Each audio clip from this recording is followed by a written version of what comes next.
Hi everyone, for today's video we're going to create a game called Balloon Flight.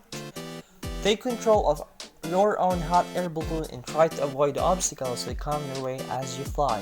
When the game starts, a hot air balloon appears in the middle of the screen.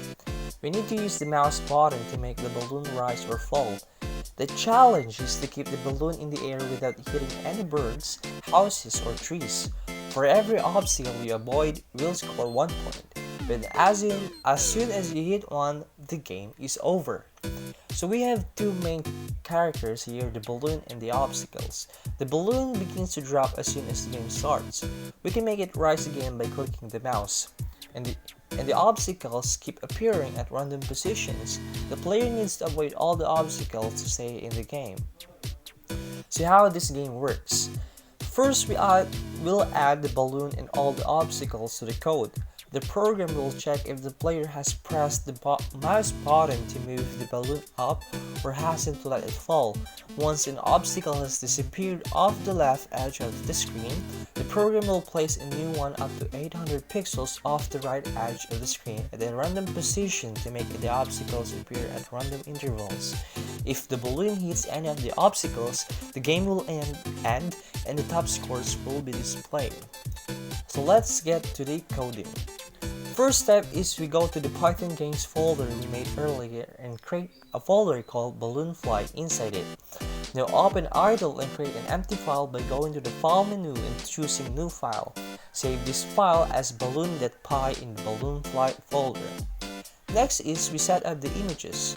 This game uses 6 images. We create a new folder called images within our Balloon Flight folder. Find the Balloon Flight images in the Python Games resource pack and copy them into the images folder. Next is we create a file to store the highest scores.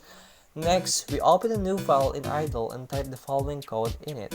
From the file menu, select Save As and save the file as highscores.txt in the Balloon Flight folder. Make sure you delete the .py extension.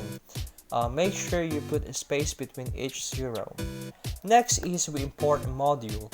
Now that your folders are ready, it's time to start writing the code. First, we need to import a module that is used in the program. Type this line at the top of your balloon.py idle file. This function will be used to generate random positions for the obstacles on the screen. Next is we set the screen size. We need to set the size of the screen for our game. Next is we get the balloon ready. Now we need to set up the actors. First, we add the hot air balloon which the player controls to play the game. This line creates a new actor using the balloon image. This line places the balloon in the center of the screen.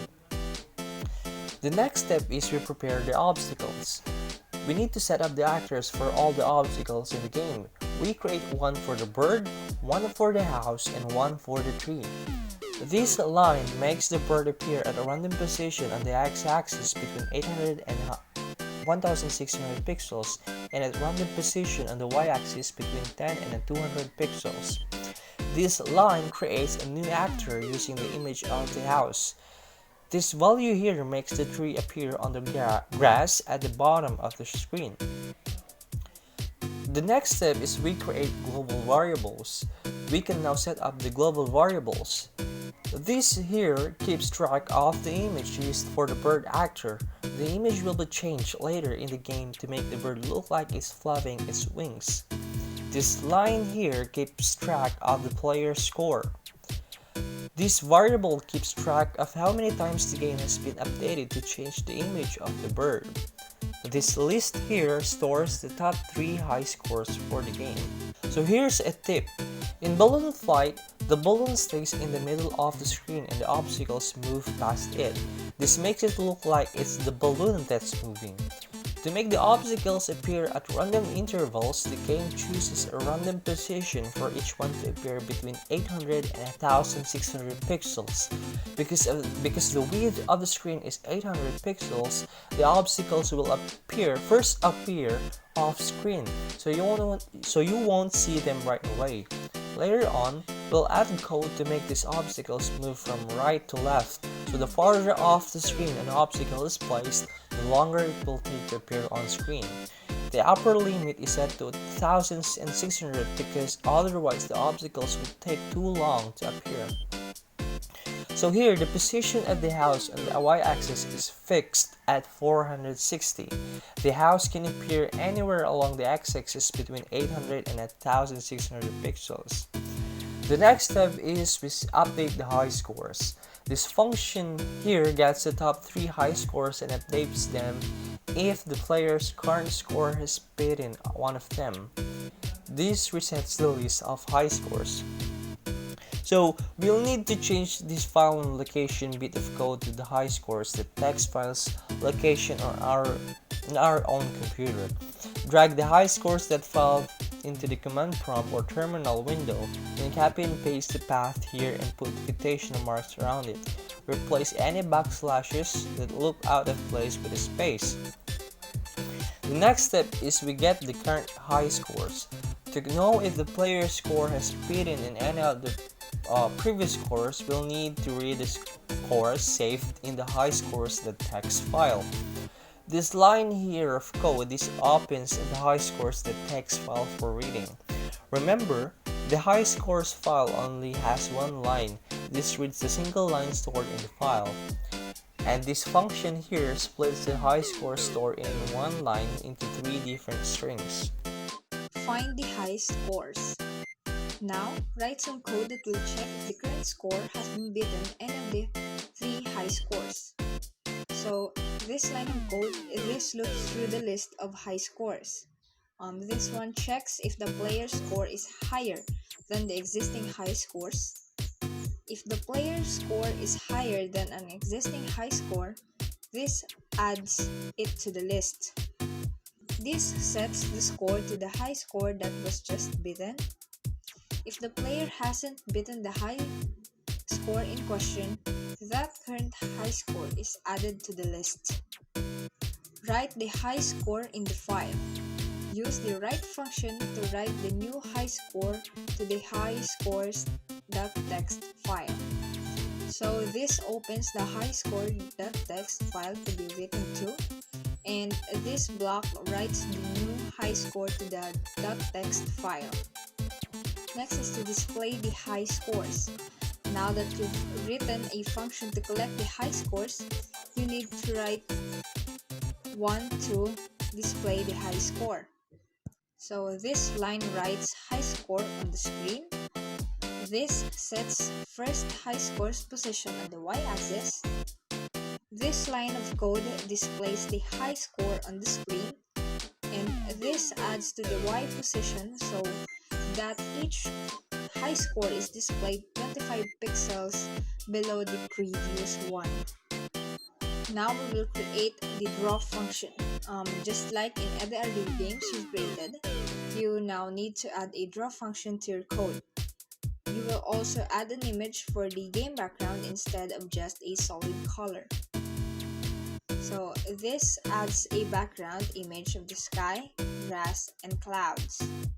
If the game isn't over, this code will draw the actors on the screen, while this line of code displays the score on the screen. Next is showing the high score. In the draw function, you need to add a call to display high score function when the game is over. So remember to add 4 spaces before else, and this line of code won't do anything yet because you haven't written the body of this function. Next, we have the reacting to mouse clicks. Now you need to define 2 event handler functions. First is the on mouse down to make the balloon rise if the player pushes down on the mouse button, and on mouse up to let the balloon fall if they release the button. So these lines of codes here are these functions handle the mouse button presses. Next is, in order to make the bird flap and to make it more realistic, add a function to make it look like it's flapping its wings. You don't need to do this for the other obstacles. So these lines of code represents that if the bird's wings are up, this code will change its image to the one where the bird's wings are down. Here we create the update function. Now you need to create a function to update the game. Remember, update function is a built-in function that automatically runs 60 times a second, so you don't need to call it. So this line declares the variables the function must change. Now we need to add gravity. Add some code to make the balloon move down when the player isn't pressing the mouse button. So here, if the mouse button is not being pressed, this moves the balloon down by 1 pixel. Now for moving the bird, you need to add some code to make it look like the bird is flying across the screen while flapping its wings. This code will move the bird to the left by 4 pixels to make it seem like it's flying across the screen. So in this line of code, if the bird is on the screen, this will move it to the left, and this block of code will make the bird flap its wings every 10th time the update function is called. Handle the bird flying off the screen. When the bird disappears off the left edge of the screen, you need to move it back to a random position off the right side of the screen, just like you did at the beginning of the game. The height at which the bird appears also needs to be randomly chosen. And remember to add 8 spaces before typing this line. This line of code places the bird at a random position off the right side of the screen. And this adds 1 to the player's score for every obstacle that disappears off the screen. Move the house. Just like you made the bird move across the screen, you now need to make the house move too. If the house disappears off the left edge of the screen, this line places it at a random position off the right edge. And this line will update the score by 1 if the house moves off the screen. Move the tree. Using the same logic as before, add these lines under the code to make the tree move across the screen. And don't forget to count the number of spaces before each line of code.